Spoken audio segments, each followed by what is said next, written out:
Je vais te partager dans cette vidéo quelques étapes simples à appliquer en 2026 pour te soigner toi-même. La plupart des filles ne savent pas que leurs émotions ne disparaissent pas, mais elles s'accumulent. Toutes les pressions, les tristesses et les situations difficiles que tu as vécues sont enregistrées par ton corps et affectent ton état psychologique. Elles ressortent ensuite à travers des comportements qui ne te ressemblent pas et tu te demandes pourquoi. C'est pour ça que tu peux te sentir irritable très vite, te vexer pour des choses insignifiantes, fuir les gens ou ressentir soudainement une grande fatigue. Ce n'est pas de la faiblesse, c'est un trop-plein d'émotions. Il faut les affronter et les remettre en ordre, pas les fuir. Alors comment commencer concrètement à se guérir soi-même? Première méthode, l'écriture.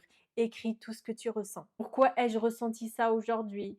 Quelle est la cause de cette émotion? Qu'est-ce qui s'est passé? Qu'est-ce qui me dérange vraiment? L'écriture t'aidera à comprendre l'origine de tes émotions et t'aidera à les résoudre à la racine, pas seulement à la surface. Deuxième chose à faire, le sport. Le sport et le sport. L'activité physique aide énormément. Le mouvement stimule la sérotonine, l'hormone responsable de l'humeur, et libère aussi les tensions accumulées dans les muscles. Pas besoin de t'inscrire dans une salle de sport. Enfin, si tu veux le faire ou si tu peux le faire, c'est très bien. Si tu peux pas le faire, marche ne serait-ce que 10 minutes. Fais n'importe quel mouvement, même à la maison. L'essentiel, c'est de faire bouger ton corps.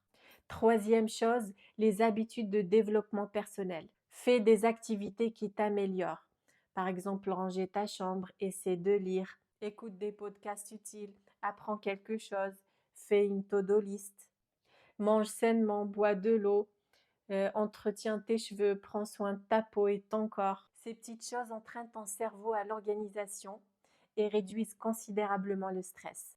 Quatrièmement, la lecture. Lis et apprends. Pas besoin de lire un livre en entier. Tu peux par exemple lire une page par jour, ça suffit. La lecture réduit l'anxiété et le stress et t'ouvre à de nouvelles perspectives qui t'aident à mieux te comprendre. Cinquièmement, les affirmations et le discours positif. Les mots que tu te dis construisent ton image de toi. Si tu te parles toujours durement, tu deviendras dur sans même t'en rendre compte. Choisis bien tes mots et parle-toi avec bienveillance. Dis-toi, je suis en train de guérir, je vais de mieux en mieux, je mérite le meilleur, je suis intelligente, je réussis tout ce que j'entreprends. Répète-toi des phrases positives et observe le changement. Et pour finir, la guérison ne se fait pas du jour au lendemain. Elle vient grâce à des petites habitudes que tu maintiens tous les jours. Et surtout, et le plus important, sois toujours consciente de toi-même et ne cesse jamais d'essayer de te comprendre.